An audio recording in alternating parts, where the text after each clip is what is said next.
on the station that's on your side. This is News 12 at 6 o'clock. Good evening, y'all. We are tracking some scattered showers across the CSRA. You can see it sweeping in there, just a lot of volume there. But this evening is going to have it move through. And Emily, you're mentioning that it can also see some more rain coming in tomorrow, too. Yeah, Craig, definitely. I loved the pointing there. That was awesome. You did good. Just do my best audition, you know? Yeah, just come on over here. Let's finish it out. But anyways, looking at the current conditions across really the southeast, lots of heavy rainfall, lots of lightning, some strong wind gusts. Thankfully, though, we haven't had any storm reports in the CSRA throughout this afternoon. A couple of severe thunderstorm warnings, a couple of special weather statements, but the severe thunderstorm warnings have definitely been more to our south and east, and really more the central part of the state of Georgia. But right now, this is what we're looking at. Again, a current look at our radar. We can see a line has developed, but it's starting to weaken. So that's some good news, but there's still some showers and thunderstorms tracking places to our south and east, and that's still south and west, but that's moving south and east. So we're not quite done just yet, Craig. So this is what we're dealing with for this evening. Gonna have a little bit of a break. Gonna see some more rain possible later on this evening, but tomorrow is a first alert weather day, and I'll have that broken down for you coming up soon. Thanks, Emily. Well, as tax-free weekend wraps up, our Sydney Hood spoke to a local business and a few people on how this weekend has impacted them. Sydney, live from our newsroom this evening, and what did you find out? Well, Craig, a lot of people I spoke with actually didn't realize it was tax-free weekend, so it was a good surprise there for folks in terms of saving money. The South Carolina Department of Revenue estimates shoppers saving anywhere from $2 to $3 million this weekend. And while this time is typically used to get in those last-minute school supply shopping, some of the shoppers that were out today, they were using the day for a different reason. Yes, you do kind of associate with school, even though I've graduated from college and not going back. You just think of it to a refresh for fall. So that is what we're taking advantage of. And tax-free weekend does apply to online shopping too, so there is still time to take advantage of it, but you do have to ship your items to a South Carolina address. And coming up all new tonight on News 12 at 11, we'll talk more about what local businesses saw this weekend. Alrighty, thanks for that, Sydney. I'll make sure to send my packages over to our old North Augusta station. More news and weather coming up after this break. So no matter how you shop, everyone saves big. Kroger, fresh for everyone. Welcome back. We've had a rainy and stormy Sunday, and conditions are still staying the same as we head into our evening hours and inching closer to sunset. So lots of showers and thunderstorms, but that's moving towards our south and east. So that's the good news.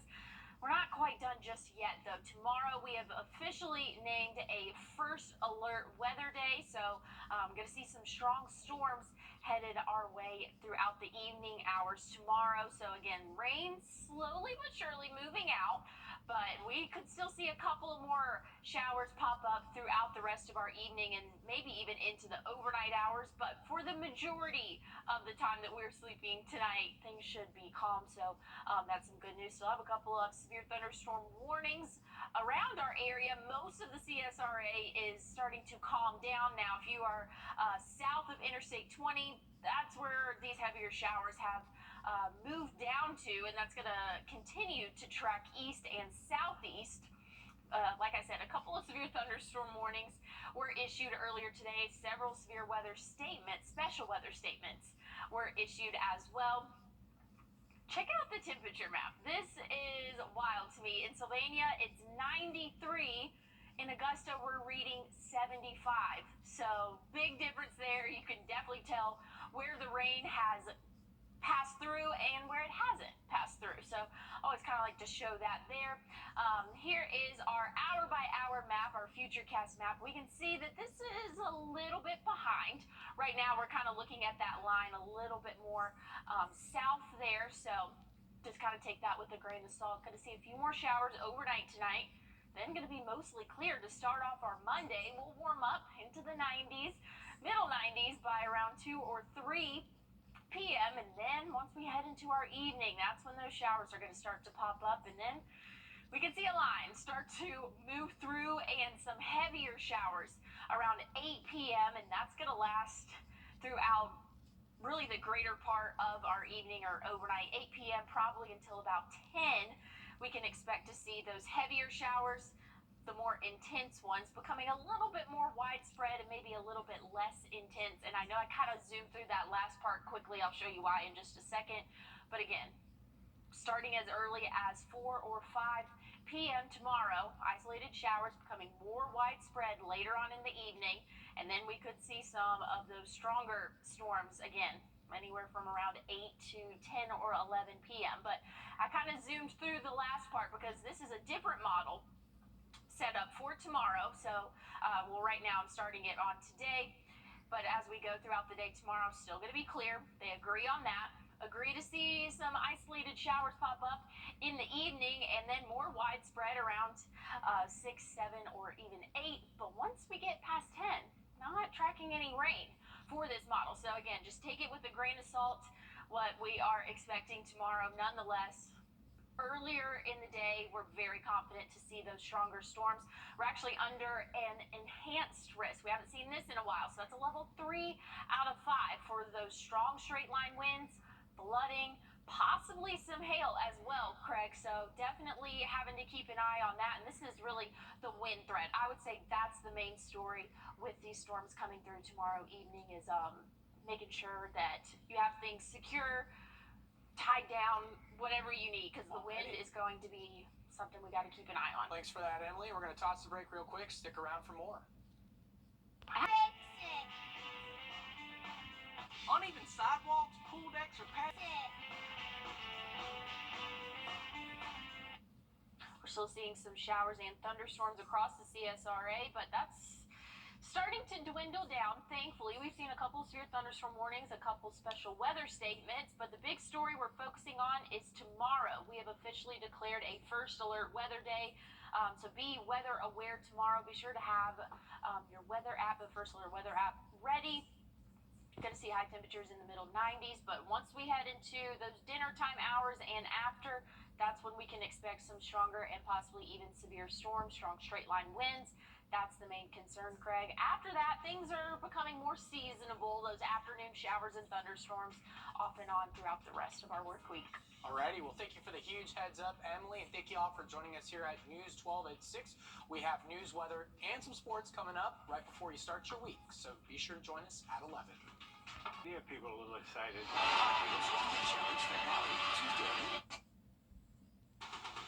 From the station that's on your side, this is News 12, NBC 26 at 11. Video calls from jail of the woman accused of killing a newlywed bride have been released, and in one conversation, she says a sheriff's office official wants to help her. I met with her today, and she's like trying to help me out. But first, as the rain moves out tonight, what can we expect tomorrow? Tossing things over to First Alert meteorologist Emily Acton with more. Well, we can expect calmer conditions overnight tonight, so that's some good news. Again, we saw some rain, some thunderstorms across the CSRA this afternoon, but like I said, overnight things are calm. Going to be dry, so again, calm before the storm. That's a good way to describe it, because as we head into the later afternoon hours tomorrow, gonna see some stronger storms, and that's why we have declared tomorrow a first alert weather day. So again, all of our counties are included in that. All of our counties are under a slight risk, and our most northern counties are under that enhanced risk, and that's for the chance of strong straight line winds, heavy rainfall. Hail is another concern, anywhere from an inch or greater in diameter possible. And then again, could possibly see an isolated quick spin up, Craig. So we're kind of all modes of severe weather possible tomorrow, but I'll have that timing for you and everything you need to know coming up soon. Alrighty, thanks for the heads up, Emily. Well, from boutiques to the big chains, people in the CSRA spent their weekend spending their money at a smaller price. As tax-free weekend wraps up, Sydney Hood talked with some shoppers and local business and shares how this weekend is a win-win for both. And some folks didn't even realize they didn't have to pay tax in South Carolina this weekend, so a good time to get those back to school supplies, of course, but some shoppers had other reasons for being out. Hey, how are y'all? Yeah, I've definitely noticed a lot more people have been in today, like more so than usual for a Sunday. The reason? No. No, actually I do. Didn't know they still did that. Found it out this weekend on Friday doing some shopping. I was like, why is everyone out? And they said it's tax-free weekend. A bag full of surprises. Saved me at least, what, $50 maybe? She's not the only one saving. I guess you do kind of associate with school, even though I've graduated from college and not going back. You just think of it to a refresh for fall. So that is what we're taking advantage of. An advantage right in her backyard. I think people are using this weekend as an opportunity to come in and just do some last minute shopping, things like that. And in return, shopping locally too. It definitely helps because, one, it gives people who work Monday through Friday like the opportunity to come in at their leisure and shop around. Tax-free weekend applies online too, so last-minute shoppers, you've still got some time to save. You just have to use a South Carolina shipping address to seal the deal. Alrighty, thanks for that coverage, Sydney. Now over to North Augusta, where a man is dead after crashing a motorcycle. The Aiken County coroner says around 2 this morning, 24-year-old Danielson Gomez was driving on Old Edgefield Road near Knox Avenue when he lost control of a bike at a curve. Coroner says Gomez was thrown from the motorcycle and died at the scene from his injuries. And a man has been arrested in connection with a deadly stabbing at the Super 8 on Washington Road. 32-year-old Brent Allen of Statesboro was arrested Saturday and has been charged with murder in the stabbing death of 37-year-old Terry Brown. And new at 11, the Burke County Sheriff's Office is asking for your help to find this missing 12-year-old. Madison Rosales was last seen just before 6:30 this evening near her home on Blythe Road. And if you see Madison or know where she can be, call the Sheriff's Office. And the Richmond County Sheriff's Office is looking for this man. They say 74-year-old Joseph Jordan was last seen Friday wearing black jeans, a black striped shirt, and black shoes. He's about 6'1", with gray hair and brown eyes. Investigators say Jordan left in a white Cadillac that was last seen on Robert C. Daniel Parkway at Walton Way Extension last night. And if you see Jordan or know where he can be, call the Richmond County Sheriff's Office. And a former upstate youth pastor is now facing over 100 charges over accusations he filmed young girls and women. According to new arrest warrants, Daniel Mayfield admitted to filming women in both Greenville and Greenwood counties while the women were changing or in the bathroom. Warrants also allege he was hired as a videographer for several weddings and then recorded the bridal parties as they were getting ready. The Charleston County Sheriff's Office has released video calls from the jail holding a woman who is accused of hitting and killing a bride on her wedding day. Jamie Komorowski is charged with DUI involving death and reckless homicide related to the crash that killed Samantha Miller. As she was leaving her beach reception in a golf cart, authorities say Komorowski's car was going 65 in a 25-mile zone when it hit the cart. And according to a toxicology report, her blood alcohol content was more than 3 times the legal limit after the crash. In one conversation, she says a sheriff's office official wants to help her. The deputy sheriff, the head person of Charleston County, I met with her today. And she's, trying to help me out. That's good. And she, is you don't need to, I don't want you in here, you should be with your family, blah, blah, blah. So that's, really good. The Sheriff's Office has released a statement that Komorowski has not received any special treatment. And the FDA has approved the first ever pill to treat postpartum depression. It's a condition that typically occurs after childbirth, but can also begin during the later stages of pregnancy. The medication is taken daily for 2 weeks, and in clinical trials, the treatment improved depression symptoms among new mothers as early as 3 days after they started the medication. The CDC says around 1 in 8 women reported symptoms of postpartum depression after giving birth. And coming up in the fall, your cell phone will be part of a nationwide emergency alert test. FEMA and the FCC have scheduled the drill for October 4th at 2:20 p.m. You can expect your cell phone to receive an alert that reads, "This is a test of the National Wireless Emergency Alert System. no action is needed. Two agencies say they're coordinating with wireless providers, emergency managers, and others to avoid confusion. The reason for the test is to make sure all systems are prepared in case a national emergency needs to be sent out to the public. Well, across the country, the courage to walk out of work is catching on. We'll have that story and more when News 12 at 11 continues next. Well, the rain has officially moved out of our area for today. Now, tomorrow is a different story. I'll have your full forecast coming up soon. Dialsair.com. Authorities are investigating a shooting in Washington, D.C. on Saturday that left 3 people dead and at least 2 others injured. Police say the shooting happened around 8 last night. When officers got to the scene, they found 5 people suffering from gunshot wounds. 2 men and a woman died from their injuries at the scene, while 2 other men were taken to the hospital, one with life-threatening injuries and the other in an unknown condition. Metropolitan Police Chief says the gun violence has to stop. Let me be clear. This gun violence has to stop. It is incredibly frustrating. We know that someone in the community knows what is happening. The cause of the shooting is still unknown. And picketing is becoming more popular in LA as employees increase the pressure on companies for higher wages, and nationwide, the courage to walk out is catching on. Organized labor is heating up Southern California. 11,000 LA City workers, from those who haul away trash to shuttle drivers at LAX, are walking out Tuesday for 24 hours, joining already striking writers, actors, and hotel workers. It's time to give us a piece of the pie. Nationwide, 323,000 workers have gone on strike this year, including last week nurses in New Jersey, firefighters in Minnesota, all pushing for higher wages and better benefits. This is really causing almost a tidal wave of strikes across the U.S. Does this work against companies? To game of high-stakes poker. I mean, we see it work in some ways with UPS. The actors so far not working. I think it depends on the industry. UPS workers are voting now on their new contract, but the U.S. faces another massive strike. 150,000 auto workers.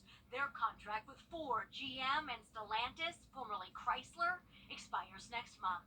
I think the summer could just be an appetizer. The fall could be real nasty.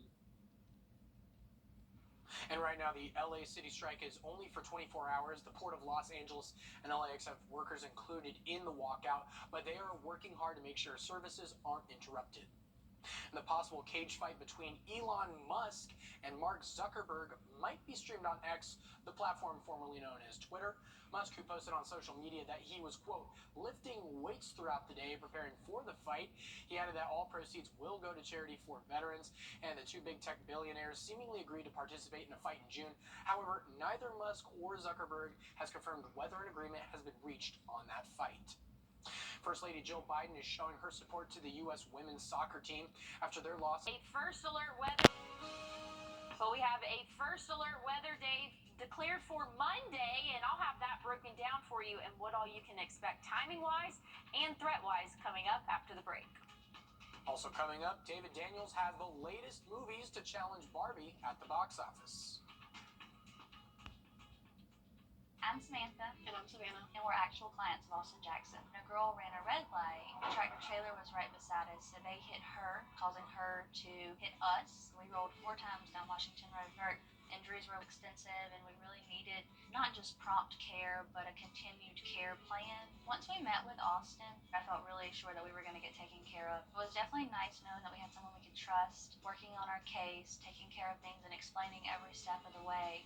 Get Austin Jackson. The Augusta guy. It's happening. Well, we have declared a first alert weather day for Monday, and that's going to be Monday evening, more specifically, but I'll have that timed out coming up just a second.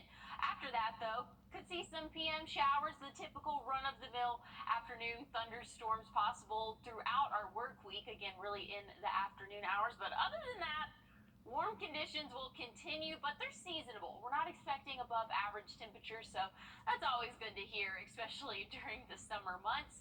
We saw lots of rainfall across the CSRA this afternoon and some thunderstorms with that, but as we're looking right now, conditions are drying. That rain has moved to our south and east, and like I said, things are drying off for our overnight. Conditions are going to be calm on the warmer side, but not anything abnormal. We're going to be in those lower 70s overnight tonight, but we're going to warm up quickly tomorrow. Going to expect temperatures to reach the 90s. If I can get this going for us again, reaching those 90s by around 1 p.m. and then going to top off in those middle 90s before the showers make their way through, and that's going to come around 6 p.m. I would kind of give a little bit of a buffer and say maybe prepare for that around 4:30 and after. So just give yourself an hour or two of grace period, I should say. Showers moving through dinner time, and that's going to continue into our evening and overnight hours. We can see even more rainfall. So again, initial showers can start early evening, widespread rain after around 7 or 8 p.m. and then that's going to continue until around 10 or 11 p.m. And again, two different models I'm going to show you. They disagree a little bit on the coverage, but overall they both agree on that window between around 5, 6 p.m. until around 10 p.m. or a little bit after that. So again, take that with a grain of salt, what we just saw here. Going to be clear overnight, though, for most of the night and into early Tuesday morning. Things are looking calm there, but here is the second map I'm about to show you. Again, we're all in agreement that tomorrow's going to be sunny throughout the day, but then those showers are going to roll through a little bit later on in the evening, and then this model has us a one-and-done deal. We see that initial line move through, and then we're clear after around 10 p.m. I'm leaning a little bit more towards the previous model that I showed you closer up, but just kind of wanted to do full transparency of what we can expect tomorrow. Again, big window, 4 p.m. until around 10 or 11 p.m. Smaller window is going to be around 8 p.m. and then until around 10 p.m. That's a little bit more of the target zone, but again, tomorrow evening, strong storms are under that enhanced risk. That's a level 3 out of 5, and that's going to be for some strong wind gusts. That's our main concern for tomorrow's storms. And then some heavy rainfall, hail possible. So again, that's why we've declared that first alert weather day. The rest of the week, not looking too bad. More of those seasonable afternoon showers and thunderstorms. Temperatures will be in those middle 90s. Not bad for the rest of our week. We just got to get through tomorrow. Alrighty, thanks for the heads up, Emily. Well, a massive Lyles fan at this point, honestly. But switching over to weather, didn't quite make the rainfall totals that we needed today, but tomorrow's another day. I'm going to toss things over to Studio B for Sean and Neil. A quick look at Law Call. Well, thank you so much. Sean, there's a... Take hours. With Astepro's unbeatably fast allergy relief, you can Astepro and go. Well, we have issued a first alert weather day for Monday. Those storms are going to be moving through later on in the evening and even some lingering on into the overnight hours. Main concern, strong wind gusts, flooding possible. Again, hail is another concern. An isolated tornado cannot be ruled out. But again, our main focus there is those strong wind gusts. So be sure that you have your first alert weather app and you are staying up to date tomorrow, staying weather aware, and we'll have you guys covered here. Alrighty, and one more story before we go. Here's a guest you don't want to show up at your wedding. A couple in Colorado was enjoying their reception with family and friends when a bear decided it wanted dessert. You can see the bear on top of the table in this video, and security shooed the animal off. No one was hurt. You know, first we've got a bear taking golf clubs. Now we got a wedding crasher. I don't know. These bears, they're getting more bold. That's for sure. How did security get the bear away? Like, are you not supposed to, like, move? Yeah, are you just like, all right, this is it? Like, you just end the day. I mean, with the bear, I don't know. How you gonna argue, you know, especially the first, like, bite that you give, like, bride and groom? I wonder if the bear was in on that, you know? Just trying to cut into dessert, you know? I mean, that's a good story. It is. Later on, maybe not the day of, Yeah. but after that.